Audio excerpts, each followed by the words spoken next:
Alright, the theater's open. No more HBO Max. Back to the old times. Yes! Yes, yes, yes, yes, yes! Quiet Place Part 2. Okay, you know how in Toy Story 2... Okay, bear with me, folks, okay? You know how in Toy Story 2, the plot was pushed further. More and more characters were introduced. It took place in bigger locations. It didn't just take place in some other kid's house. It took place in an apartment, a shop, an airport, everything. Some films try to push the film further, or the film franchise further. They don't work. Well, in the Toy Story franchise, it works, and in the Quiet Place franchise, it absolutely does work. More and more, the same thing in Quiet Place Part 2. More and more characters were introduced, a new area, new things about the characters, not the characters, the creatures, the alien-like creatures, new things about them were introduced that we didn't know about. Spoiler alert. We find out that they don't swim. We find out that they can't swim. Unless they board a raft.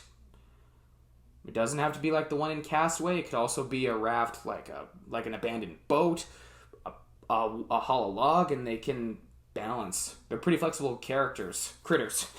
Not characters, critters. It's nice to see Murphy again in a film. I haven't really seen him in films. Well, I mean, there's Peaky Blinders, but the only films that I know him in are, of course, Red Eye and the Dark Knight films, where he played the Scarecrow and Dr. Crane. Well, so what happens in Quiet Place Part 2? Well, it picks up immediately where we left off in the first one. It's so hard to believe that the first one was released just 3 years ago now. Wow.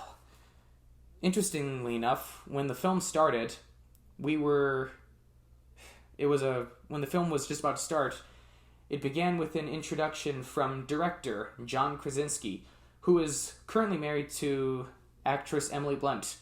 Both of them starred in the previous film, and once again, they both star in the second film together. It was great seeing John Krasinski again. He's just that positive. He just naturally has that positive energy when he walks into a room, and you feel better. You see a video of him, and you feel better. From what I read, he's an extremely down-to-earth person, from what I read about him.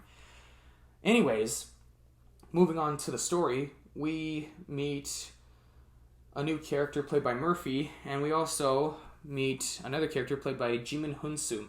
Jimin Hunsu, we all remember from Gladiator, Blood Diamond, and some of the Marvel films, and seeing him was just, once again, another uplifting feeling. He often plays great characters. Occasionally, I don't think I've ever seen him play a villain, but I've seen him play characters that make you lean on the edge of your seat, like, should we trust this guy? Should we not trust this guy?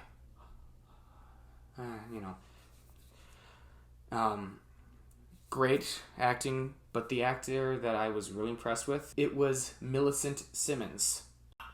Simmons is the girl who played Reagan in this film. Not Reagan in The Exorcist, Reagan in the Quiet Place movies. And oh my goodness, words can't describe how much of a show stealer she is. You gotta watch the film just to see what I'm talking about here. Reagan is the new definition of character development, or like absolutely phenomenal change. When we first meet her, in the first movie, she's guilt-ridden from something that happened in the previous film, the first one, and then in the second one, she's a complete and total badass. When it comes to horror films, for future horror film franchises, Reagan Abbott is one character horror film characters do not want to mess with. I loved it. I think I'm gonna buy the second one. I liked it so much better than the first. I really did. I thought that it was well written. Were there cliches in this one? Yeah, there were a couple cliches. But what's a horror film without its cliches, right? I'm not going to get into too much details about it. I just want to get into the stuff that I like about this film. I want to watch this film again. That's how much I liked it. So I'm going to give it 10 out of 10 film cameras. So far, the best film of 2021. The first best, and it just beats Army of the Dead.